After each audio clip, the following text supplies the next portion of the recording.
Welcome everyone, wargamers and adventurers alike, as I wanted to answer a lore question that's been sent to me a number of times.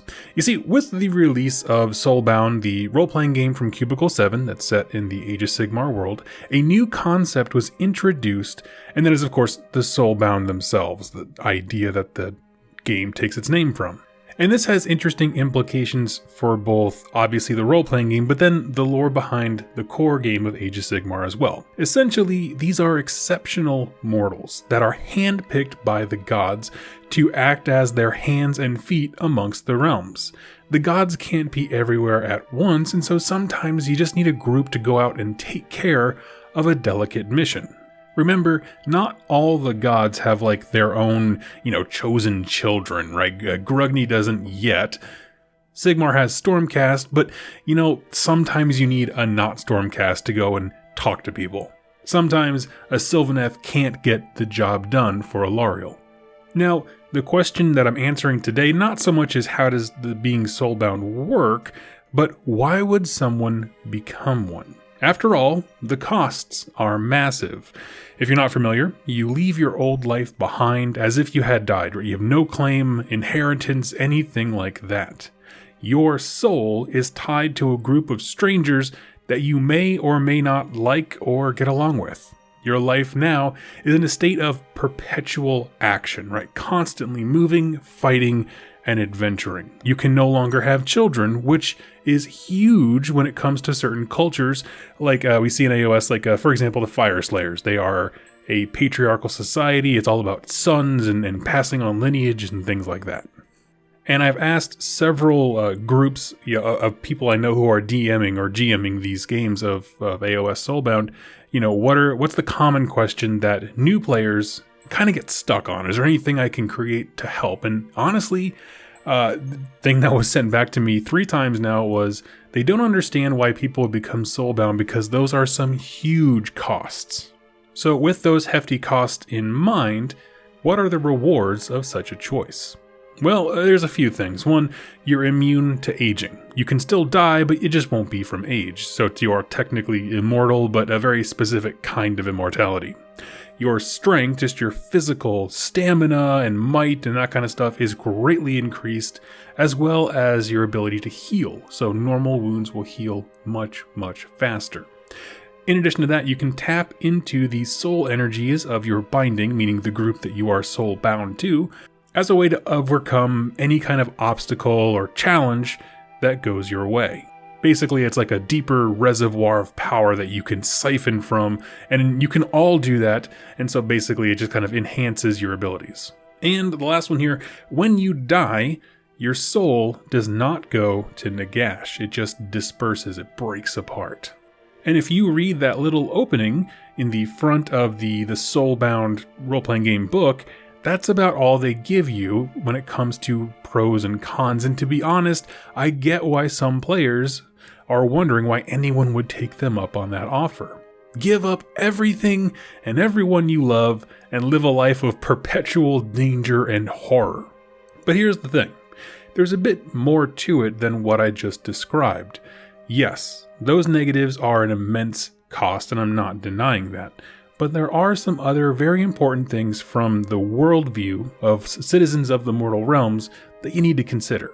Firstly, there are just straight up personal reasons. Things like Fireslayer Doomseekers who have already sworn off their family and inheritance and are looking for a glorious death in battle. And at that point, they have nothing to lose, so why not get more strength and more power to do more good before your life ends?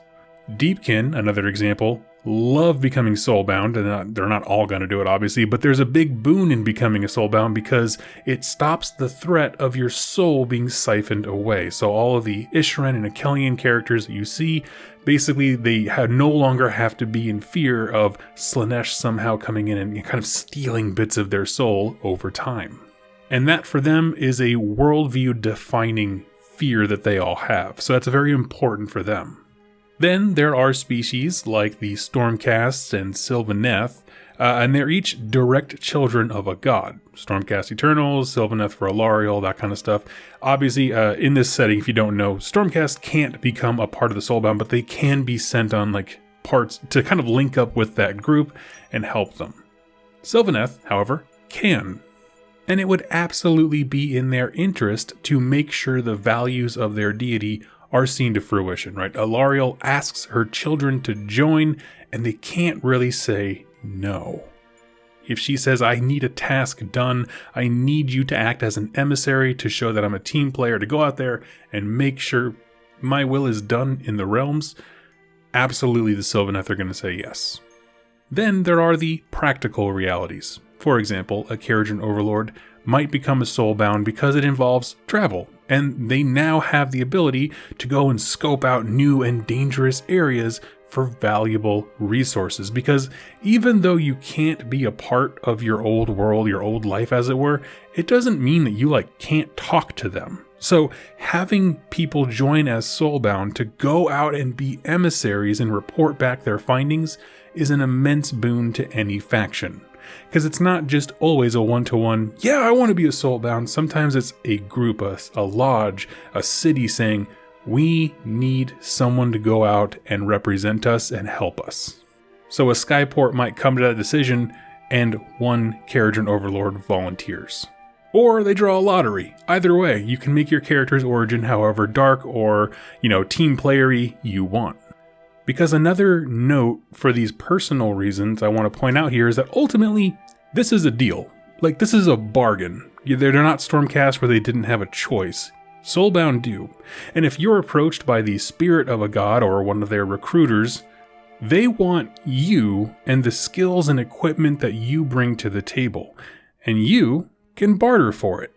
Do it. I mean, honestly, do it just to mess with your GM unless I'm running the game. You know what I mean? Just whatever. But everybody else, yeah, barter with them. And I mean it. A Fire Slayer may say, yes, I'll become Soulbound, but you need to give my lodge 200 pounds of Urgold, because that warrior would have theoretically been able to accrue that for his lodge in his lifetime.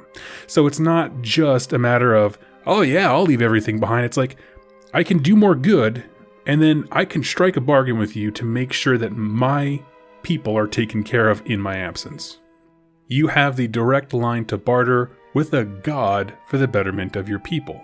So while you won't necessarily feel all the rewards you have access to, meaning, your long life, you'll probably die in battle somewhere, you can still make your life mean something for your kin. Do you want a weapon upgrade? Do you want to ensure that you're allowed to hunt a Chaos Lord that you took a vow to kill? Maybe it's just traveling and seeing the furthest corners of the realms and be the first to plunder it. There's some very tangible examples of why someone would want to do this. Not to mention that you can act as a formal representative of your society by going out and working with others, and it just looks good on everyone to work together. And that's actually why the number one reason that the Deepkin are anxious to send out Soulbound when they do, and they have a lot of respect for them, is because they act as emissaries and representatives. Now, the last note here is one that plays a bit more personal to the player's character, and I imagine it would resonate very strongly with a lot of the cities of Sigmar or Free Guild types, and that is simply power. And not just in the maniacal evil way of looking at it, I want to get power. But you gotta understand the setting. The forces of order in this story, which represent literally any character that you want to play as, are a minority in the extreme. Chaos has already won for the most part, and the entire grand narrative of Age of Sigmar is nothing more than these little embers of hope trying to rekindle into a flame. My point is, every character that you can play has experienced a sense of powerlessness, because it's all over the setting, and how they respond to that powerlessness is up to you. But in a world where chaos warbands wipe out entire towns, and cults dedicated to dark gods rot cities from within, powerful politicians order armies to go and die to secure land, and gods themselves are beings that living and actively walk among the lands here, I cannot imagine how easy it would feel to get that sense of powerlessness, that you have no control over your own life. It's a world of fear and danger. So if someone approaches you and says, hey, listen, what if you had the strength to make things right? Or at least make them better? to be honest, I'd find it hard to pass up. Now, of course, that sounds hyper altruistic and good. If you're playing a morally good character, that might be a fantastic way to go. But it's a combination of all these things that lead someone to decide to join a binding. Maybe your character is a total tool, right? He's all self-absorbed and couldn't care less about doing good. But maybe they want to be remembered as a hero out of their own arrogance, right? To know that they are a person who shaped world events and get this sense of superiority. Everybody owes me. Why? Because I saved your tales, right? Those two concepts, one being altruistic, one being very self-centered, are two sides of the same coin. You get the raw strength to mold the events in the world around you. Now, the last big reason I think I want to touch on has to do with world events. You can, of course, set your adventure at any time in the Mortal Realms history, but at its core, the actual Soulbound game takes place after the Necroquake. This is a massive event that saw undead hordes of zombies and skeletons and spirits, and mostly spirit hosts, that's actually when the faction was born, rise up in every corner of the realm due to a spell cast by the god of undeath, Nagash. Without going into too much detail, because I talk about it on a ton of videos in this channel, this was a massive, sweeping event that affected every single faction in the game. Every single species or faction or, setting, city, whatever, had some response to it, and there was no one that it didn't touch. That means every person in this setting, meaning your character, understands that the afterlife is very real. And in that afterlife, you are a pawn to a far less forgiving god than Sigmar, right? You are Nagash's property.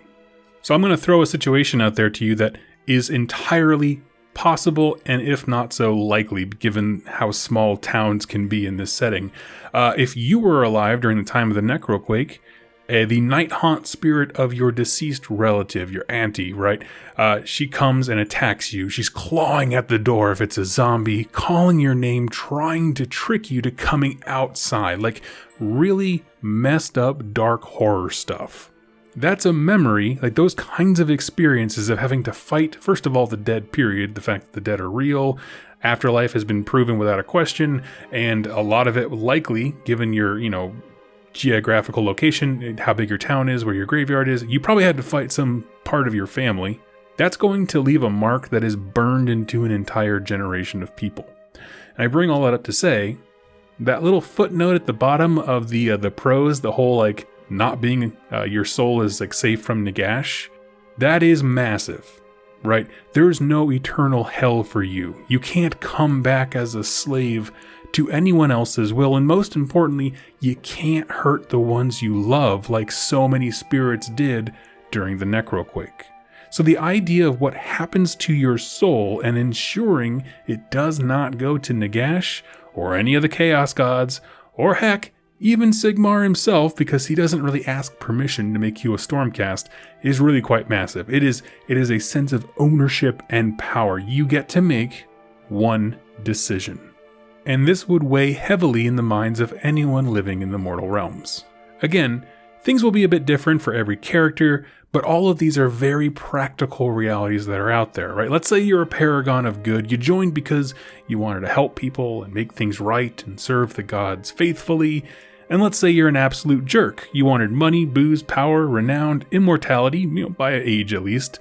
And if you die, you don't want anyone to enslave you because you think you are that important. Those can be polar opposite characters with incredible skills and martial prowess and knowledge that come to the same decision for vastly different reasons. I kind of think of it as a pie chart, right? And each of the reasons we kind of walk through here is a different section of it. And sure, one part of the pie might be bigger for you than it is for me, and it can be different, but ultimately, all of these reasons are present in some capacity.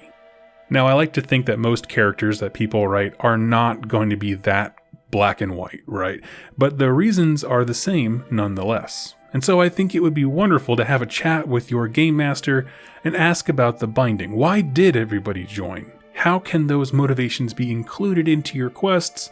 And can your character grow and change at all?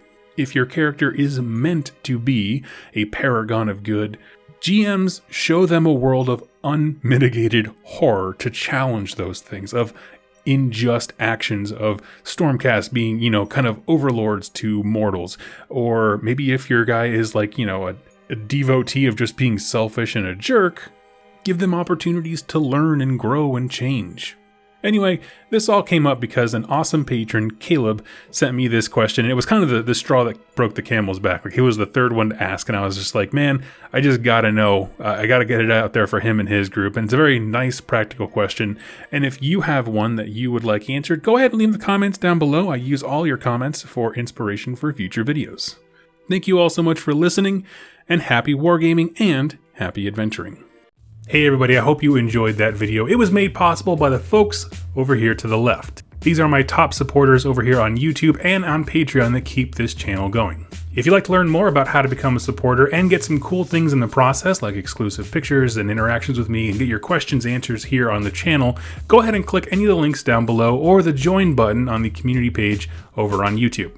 Regardless of your choice, I wanted to thank you so much for joining me with this video, and I look forward to seeing you in my next one. Happy wargaming.